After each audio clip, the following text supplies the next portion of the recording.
Hello, welcome to Unicorn Princess Tarot. So, ito yung reading natin for collectives. Collective to, wala tayong specific zodiac sign. Ang importante yung pinaka-reading kung makarelate ka, makaresonate ka, maaaring ang reading na ito ay para sa'yo. By the way, this is our other channels, Instagram, Facebook page, TikTok shop namin, TikTok, Unicorn Princess Tarot, Unipri. And be careful guys, may nangi-scam na gumagaya sa akin. Nagkukunwaring ako. Yung TikTok niya, Unipri Libra, but of course, maging maingat na lang tayo kasi, of course, maaring hindi lang ito isang beses, pwede madagdagan yung mga gagawa ng ganito. So, ingat lang po. Basta ito lang yung mga legit na, na kung saan nyo ako pwedeng i-follow. And please do support my band ng Sibol, guys. Vocalist ako dyan. Spotify, TikTok, Instagram, Facebook page, yan. I-follow niyo yung bandang Sibol. Support niyo po ako, yung OPM bands.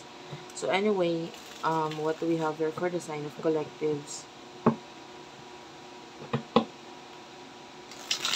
Paki-comment na lang din po dyan sa baba. Ma-appreciate ko kahit po heart-heart lang smileys, malaking bagay din sa akin.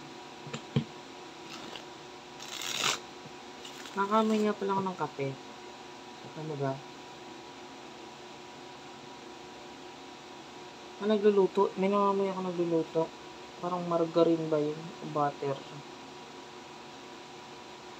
Anyway, imposible na may magluto sa madaling araw na po dito. Okay. May nagluluto eh. Pero, ano na po dito sa amin. Habang nire-record ko to, mga nasa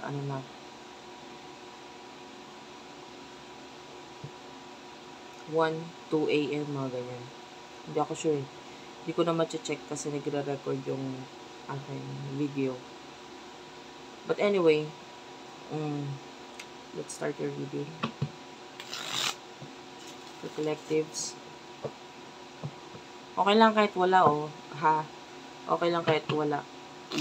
Kahit hindi. Kahit sinabi kong may nagluluto ka doon, hindi ka nakarelate doon. Okay lang. Pinamanggit ko lang.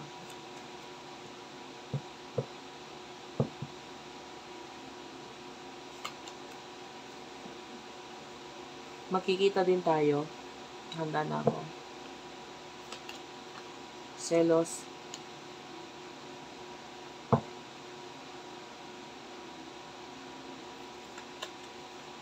Rainbow. Kunwari busy.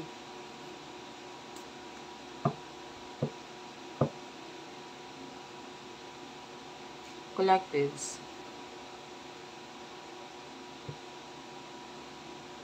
I feel like ang energy mo parang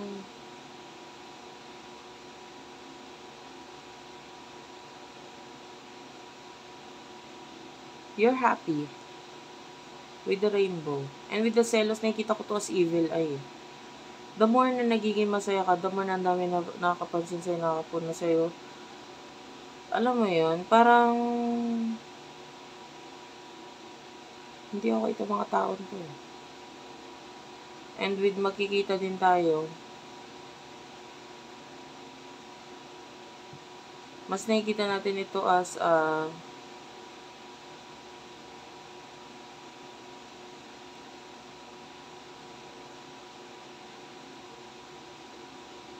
energy, as an energy, na parang gusto mo in the future or you still want someone from the past. Gusto mo pa rin itong past person na to. Kaya lang, habang wala siya, nag-enjoy ka na ng sarili mo, nagpapakasaya ka na lang. Kaya nga lang, yun nga, the more nag-enjoy ka, the more na merong mga tao na parang gusto nilang masira yung buhay mo or what, or humiling na hindi maganda laban sa'yo, and or yung mga taong to parang nakakakita tayo ng mga ingkitero sa buhay mo, o yun na lang. Person na nakakonect mo, sino to? Perya.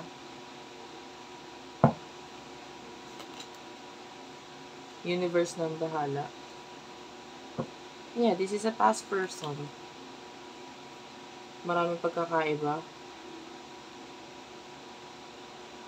So, ngayon ito person ito, ina-enjoy niya pa lang rin yung sarili niya. Ina-enjoy niya lang din yung buhay niya, yung sarili niya. And yeah, marami kayong pagkakaiba ng person na to.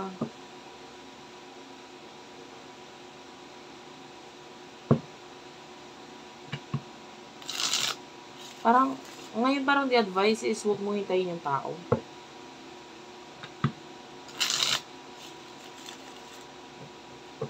Huwag mong hintayin yung tao.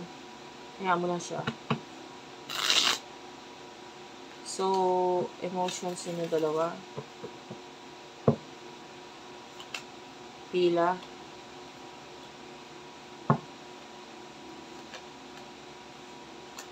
Soulmate and kunwari busy. Magnifying glass. Destiny. And tuliro. Bottom of the deck is hindi pa tapos. Okay, yung iba you could be dealing with your soulmate, twin flame, whatsoever. Pero may special connection sa inyong dalawa. Ngayon, nagpapaka-focus ka sa mga bagay na makakapagpasaya sa'yo. You're keeping yourself busy. And, yeah, with the pila, parang handa kang maghintay. So, you could be dealing with someone na may karelasyon or may kakonect ng iba. Pero parang handa kang maghintay sa person na to. Parang kung kailan siya magiging ready whatsoever. This person is looking for you, searching you, siya, nakamasid, nakatingin sa'yo. With the destiny, you could be dealing with someone na talagang is your destiny or your soulmate. So, ayun. Nakikita natin, ini-spyan ka nitong taong to. Lagi niya tinitignan yung social media mo or ikaw mismo. No? And, with the tuliro, this person really wants you, pero more on fantasizing niya lang. Lalo na yung iba sa inyo kung may other person na involved, may third party or kakonect ng iba karelasyon. In the near future, you do have here, birong totoo. Mahal na mahal kita. Question mark.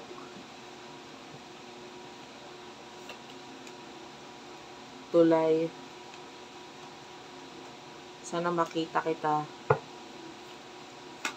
And suko na ako. Clarify the suko na ako, please. Spirit guides, angel guides. Clarify the suko na ako. Suko na ako. I shall return is the card na clarify doon. So, sa nakikita natin dito, birong totoo, mahal na mahal kita. I feel like minsan mo nang biniro itong person na to regarding sa emotions mo para sa kanya. And you do have your question mark. Actually, in the near future, this is a sign na parang hindi natin masabi dito yung future. So, just concentrate sa present situation mo. Hindi ka kumbaga parang the advice for you, hindi ka para mag-focus muna sa future, mag-focus ka sa present situation mo, anong dapat ayusin, anong dapat baguhin, anong dapat gawin. Yung person na kakonect mo, gagawa siya ng paraan para magkaroon ng reconnection sa inyong dalawa and pagkikita. Kumbaga, hindi pa tapos. Pero kaya ako sinasabing, hindi pa sure yung sa future na yun kasi nga ayaw ka ng parang ayaw ka ng universe or maghintay dito sa taong. Ituloy mo lang kung ano yung mga bagay na ginagawa mo ngayon. And babalik itong person na to. Once na sumuko na siya sa connection ninyo, parang surrender. If this is a twin flame connection, all you need to do is to surrender. Yan yun yung kailangan gawin ng person. So that's it for now, guys. Thank you for watching and bye.